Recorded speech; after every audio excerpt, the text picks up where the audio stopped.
نبی کے بعد جس سے بڑی کسی کی بزرگی نہیں ہے. امتیوں میں نبی کے بعد جس کی بزرگی سے بڑی کسی کی بزرگی، اور اس ذات کا نام کیا ہے؟ حضرت سیدنا ابو بکر صدیق.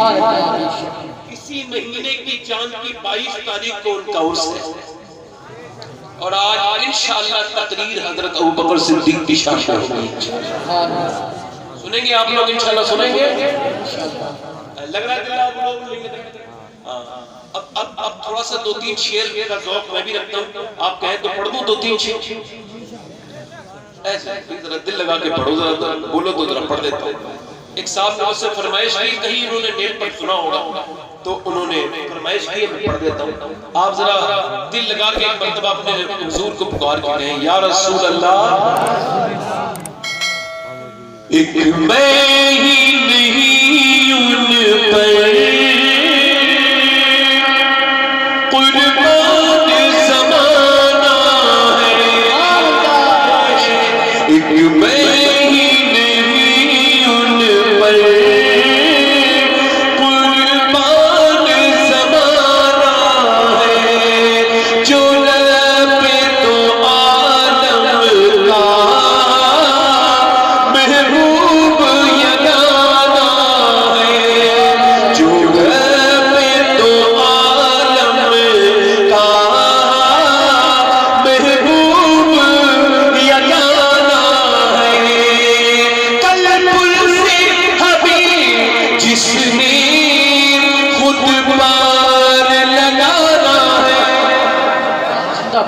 کل پل سے حبیب جس نے خود پار لگانا ہے، زہرا کا وہ پاپا ہے، حسنین کا نانا ہے.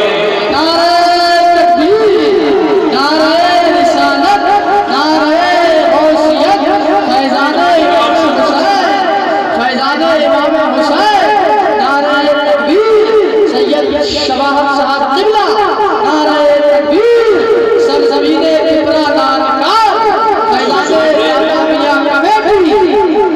دیکھیں بھائی، آپ کو میں منع تو نہیں کر سکتا کہ زیادہ لوگ نہ آئے، ورنہ میں نعت پڑھنا پڑوں گا.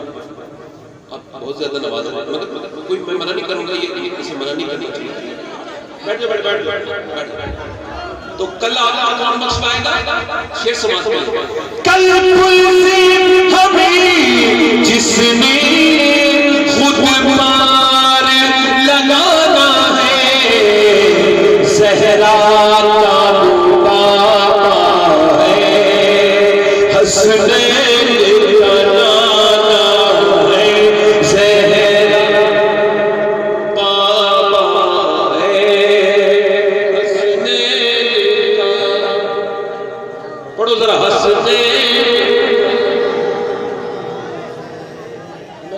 ایک شعر اور پڑھتا ہوں، آپ ذرا دل سے کہہ دیں سبحان اللہ. دیکھو بھئی ادھر ادھر سے کوئی صاحب جائے نہ، یہ کو کم کرو بھئی. میں تقریر ہی نہیں کر پاؤں گا اس طرح کا معاملہ. خیر ایک شعر اور پڑھ دیتا ہوں آپ کی نظر، اس کے بعد تقریر کریں. حضور فرماتے ہیں میرے آقا کون؟ ایک دن سرکار کے پاس ایک بھکاری آیا. وہ بھکاری تو نہیں، بھائی ادھر آ جاؤ، تم بھی چلے جاؤ، آ جاؤ ادھر آ جاؤ، بیٹھ جاؤ. کھڑے ہوئے آدمی کو شیطان جلدی لے جائے گا. بیٹھ جاؤ. آئے ہو تو بیٹھ جاؤ، نہیں آئے ہوتے تو ہم تو آپ کے گھر نہیں جاتے آپ کو بلا. بیٹے بس کم کریں یار، کوئی بات نہیں بیٹے، اللہ تعالیٰ تمہیں سلامت رکھے. کوئی بات نہیں، میں بعد میں موقع دوں گا، مسافہ کر لیجیے مجھ سے، منع نہیں کرتا.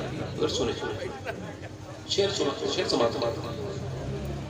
حضور فرماتے ہیں کہ میرے پاس ایک آدمی آیا، اس نے حضور کے دروازے پر دستک دی. حضور نے فرمایا کون ہے؟ عرض کرتا ہے یا رسول اللہ میں ایک کاروباری تھا مدینے کے، مگر سب کاروبار برباد ہو گئے.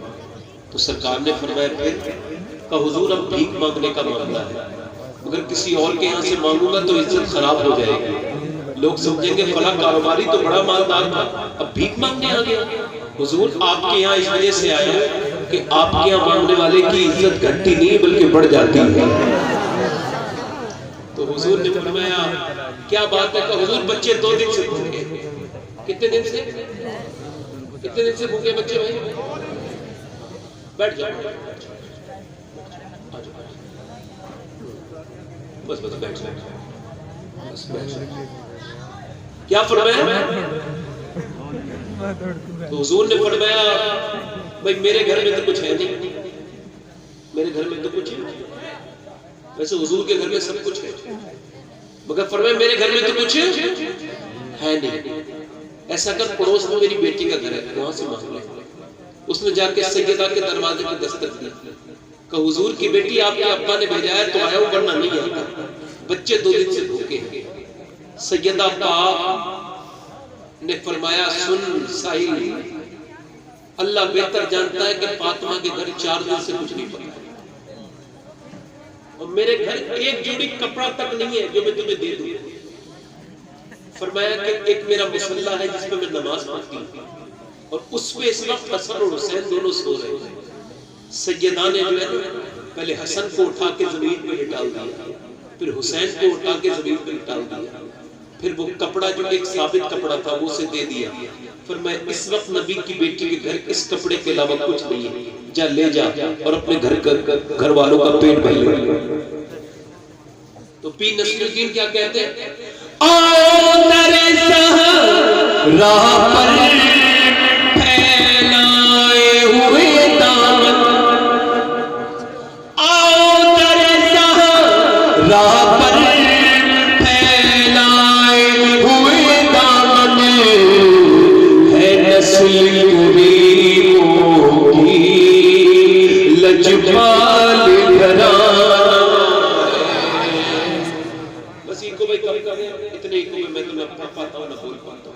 میں اپنی بات شروع کر رہا ہوں بڑے آرام سے, آپ بیٹھے اور جو جہاں بیٹھا بھی بیٹھا. کسی نے مجھ سے فرمائش کر دی کہ تو 2-3 شعر پڑھ لیے ورنہ نہیں پڑھتا, چونکہ شعر جب پڑھو تو کوئی ادھر اٹھ جاتا ہے کوئی ادھر اٹھ جاتا ہے. میرا مزاج ہے, کوئی بات اللہ نے بڑا عطا کیا ہم سب کو الحمدللہ. تو میں کس کے ذکر کرنے لگا ہوں؟ ابو بکر, جلدی بولو نا, ابو بکر صدیق. کون؟ ابو بکر صدیق.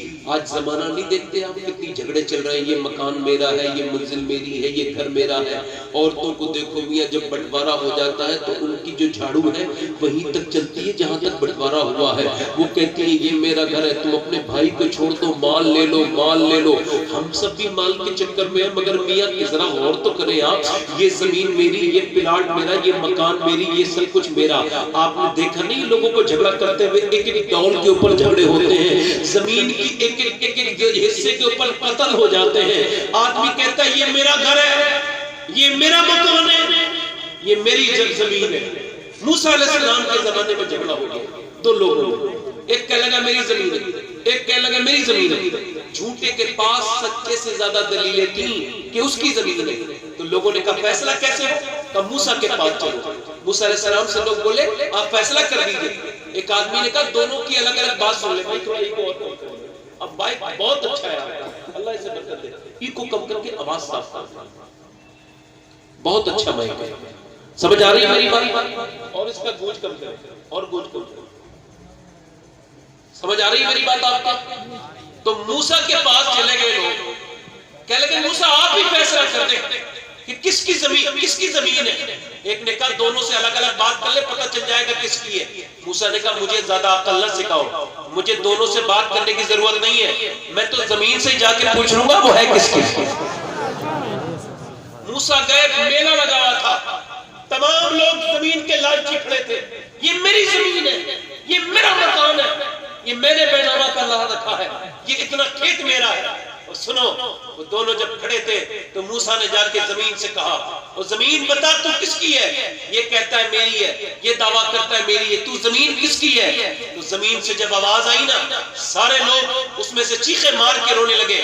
اندر زمین سے آواز آئی موسیٰ نہ میں اس کی ہوں اور نہ میں اس کی ہوں, بلکہ یہ دونوں میرے ہیں, میں ان دونوں کو اور ان سب کو کھا جاؤں گا. ہوئے بے نشان نام پر کیسے زمین کھا گئی نوجوان کیسے. بے نشان ہو گئے نشان والے، زمین نے ہڑپ کر لیا، یہ زمین میری، یہ مکان میرا، تم دیکھتے نہیں ہو